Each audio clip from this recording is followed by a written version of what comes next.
Every day, something dramatic happens in the Caribbean that affects our lives. We'll give you the details. We'll give you the facts on Caribbean Perspective with Eddie Frederick.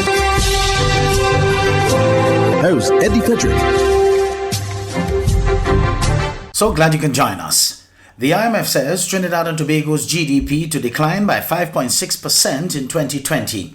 This story takes the lead in our 973rd edition of Caribbean Perspective for Wednesday, 28th October 2020. Details after this important message. The hurricane season is now upon us, so we as Caribbean people need to remember to think safety and be prepared. Avoid venturing outside during a storm or hurricane, especially if there are strong winds. Rooftops and other debris are often blown about and can cause great damage.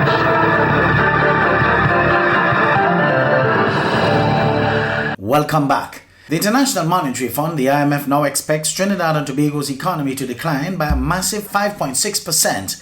This is a larger contraction than the fund had originally predicted. The IMF's new forecast of the value of Trinidad and Tobago's real gross domestic product (GDP) for 2020 reflect a 1.1% higher rate of decline from what it originally projected in April of a 4.5% contraction. The projected fall in the economy's GDP by the IMF is, however, lower than the Finance Minister Colm Imbert predicted when he told the Parliament that Trinidad and Tobago's GDP could decline by 6.8%. The projected decline in Trinidad and Tobago's economy for 2020 is among the lowest in the Caribbean. In the supranational organization's World Economic Outlook, October 2020 publication titled A Long and Difficult Ascent, many Caribbean countries, except Guyana, expect to grow by 26.2%, were given deeper declining forecasts when compared with Trinidad and Tobago. For example, the IMF indicated steeper declines for the Bahamas, minus 14.8%, Barbados, minus 11.6%, Belize, minus 16%, Dominica, minus 8.8%, Grenada, minus 11.8%, Jamaica, minus 8.6%, St. Kitts and Nevis, minus 18.7%, St. Lucia, minus 16.9%, St. Vincent and the Grenadines, minus 7%, and Suriname, minus 13.1%. Nevertheless, while Trinidad and Tobago's downward projection for 2020 is not as deep as many other Caribbean countries, the IMF's data signals that it is expected to grow at a slower rate when compared with most of the Caribbean countries in 2021 up to 2025. Trinidad and Tobago's real GDP growth rate forecasts by the IMF is one of the lowest in the Caribbean for 2021 to 2025, with a projection of 2.6% next year and 1.5% in 2025. Meanwhile, for the years 2020 to 2025, the growth expectation of other Caribbean countries is Barbados 7.4% and 1%, Belize 8% and 2%, Jamaica 3.6% and 2.1%, St. Kitts and Nevis 8% and 2.7%, St. Lucia 7.2% and 1.8%. For the region of Latin America and the Caribbean as a whole, the IMF revised the size of the contraction upward from the June forecast of minus 9.4% to minus 8.1%. The region is expected to return to positive growth in 2021 with a real GDP projection of 3.6%. Concerning global growth, IMF Economic Counselor Jita Gopinath said, "We are projecting a somewhat less severe, though still deep recession in 2020 relative to our June forecast."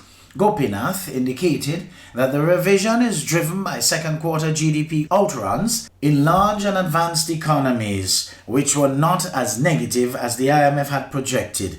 The IMF's October global growth outlook for 2020 stands at minus 4.4%, minus 4.9% in June, and 5.2% in 2021.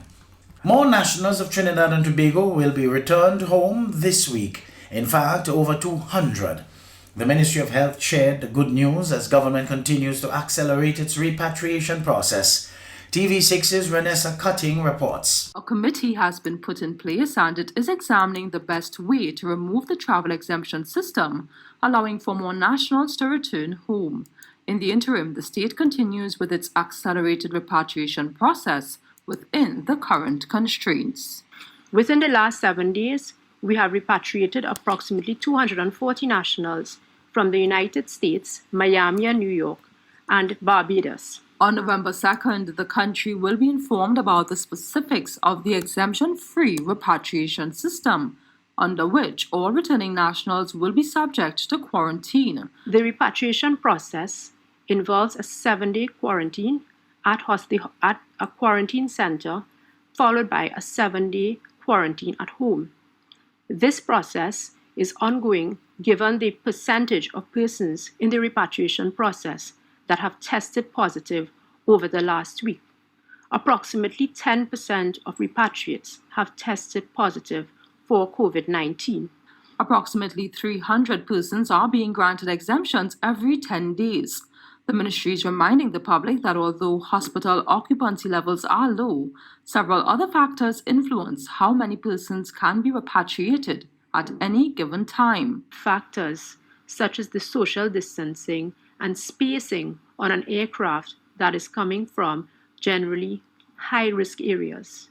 We also do a risk assessment of the country of origin that persons are coming from, and in such cases where persons come from a high-risk country, such as the United States, we tend to provide containment in one particular facility. The ministry says it must also provide for any increase in community transmission that may occur due to the recent relaxation of measures. Renessa Cutting, TV6 News.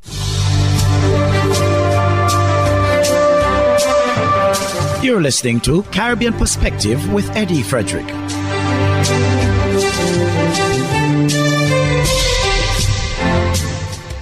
Over now to Antigua and Barbuda, where the legal framework establishing a nomad digital resident visa has received full support from members of the Senate. The bill was passed on Monday, paving the way for the creation of a new kind of short-term resident. ABS's Jamie J. Roger reports. The amendment to the Passport and Immigration Act would allow a person to live in and work remotely from Antigua and Barbuda for a period of up to 24 months. It's part of the government's plan to boost the economy during the COVID-19 pandemic. You can come here, you work here, you interact, and you enjoy our lovely beaches, our people, and our country. Minority Leader Senator Richard Lewis applauds the move. It's an avenue that can bring some well-needed resources to the country and help to stimulate our economy. Senator Osbert Frederick agrees. Local Antiguans, start investing in real estate, in apartments, in houses, because when these people come, they're going to need a place to stay. Eligible visa applicants must have an annual income of over $135,000 EC dollars. They are not allowed to offer their services for fee to a local registered business or any person in Antigua and Barbuda. Applicants also can't use their 2 years to count towards any other privilege of residency. Jamie J. Rocher, ABS News. As Antigua and Barbuda's independence celebrations swing in full gear, the spotlight has once again been shown on the country's forebears, the 6 national heroes. ABS's Ragib Aparicio has more in this year's National Heroes Day celebrations. Determined focus, bravery, fearlessness, strength of character, foresight and vision, leadership. Those were just some of the words used by Culture Minister the Honorable Darrell Matthew to describe the nation's 6 national heroes. Minister Matthew was at the time addressing participants of the National Heroes Day ceremony Monday morning. Sir Vere Cornwall Bird Sr., Prince Class, Dame Nellie Robinson, Sir George Walter, and the country's living national heroes Sir Lester Bird and Sir Vivian Richards, he says, have left legacies worth emulating. To simply honor is not enough. Let us appreciate, accept, and agree that if we are to realize our full potential, we must develop in ourselves the traits that these men and this woman displayed throughout their lives. Prime Minister of Antigua and Barbuda, the Honorable Gaston Brown, reaffirms the significance of the day's activities. It is a time to pay our respects to those who paved the way. Today, as a proud people, we can celebrate the contributions on those whose shoulders we stand. And they have left us an extremely proud legacy. As the country looks towards navigating the uncharted waters that is the COVID-19 pandemic, the Prime Minister is urging Antiguans and Barbudans to press on. It is in our DNA. It was in the DNA of our forebears, and I have no doubt that courage, resilience, and commitment to this country remains in the DNA of our people. Similar sentiments were shared by Governor General of Antigua and Barbuda, His Excellency Sir Rodney Williams. Each one of us can rise above and beyond the call of duty to enrich and uplift the lives of others. Rakib Aparicio reporting for ABS News. Over in Guyana, executive member of the PNCR, Aubrey Norton, at a virtual press conference on Friday, called on the Guyana Elections Commission to ready itself for house-to-house registration so as to generate a new and clean voters list in anticipation of fresh elections and a favorable outcome of the 2 election petitions filed by the coalition party. More from HGP's Wendell Badri. Note that the dates for the hearing of the elections petition have been set. The APNU-AFC calls on GCOM to begin to put itself in a state of readiness to conduct countrywide house-to-house registration to allow for a clean and credible voters list.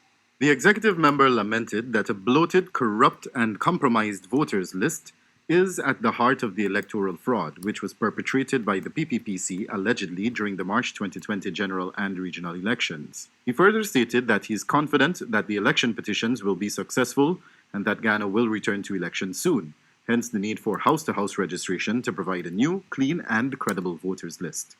Just last week, former President David Granger had stated that the issues surrounding the electoral impasse of 2020 stemmed from a bloated voters list. You have a population of 750,000. You know there'll be migration out of the country. The population will be more or less stagnant. If you have a population of 750,000 persons, how is it possible to have a voters list of 661,000? When you take away 250,000 school children, you're talking about a voters list of at the most over 500,000. Granger continued. And we are convinced in APNU-AFC that the bloated list was the bed, the cradle for all of these anomalies and irregularities.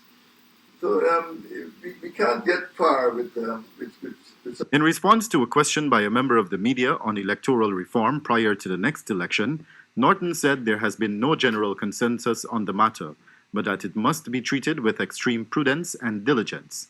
He highlighted that Canada has been asked to help with electoral reforms in Guyana, but reiterated his position that such matters must be treated with great care and caution. Electoral reform might be necessary, but it has to be considered carefully and all the implications be looked at based on the nature of the Guyanese polity rather than some general position that we must just reform in keeping with what some external forces would have said. The executive member further clarified that a clean voters list is more pertinent at this juncture than electoral reform, while also stating that his party remains open to discussions on the subject but would not rush into it wholeheartedly without careful consideration and analysis. We will consider it carefully and proceed systematically in an organized way to ensure that once there's electoral reform, it serves the interests of the Guyanese people and doesn't play into the hands of those who are calling themselves, for the want of a better word, civil society, when history has shown that they are not that civil at all. Many of them are political.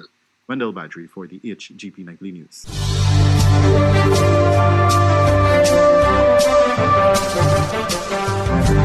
I am Eddie Frederick. This has been Caribbean Perspective, a whole new approach to highlighting developments in the Caribbean. In the meantime, please continue to log on to CaribbeanPerspective.com for more daily news and more.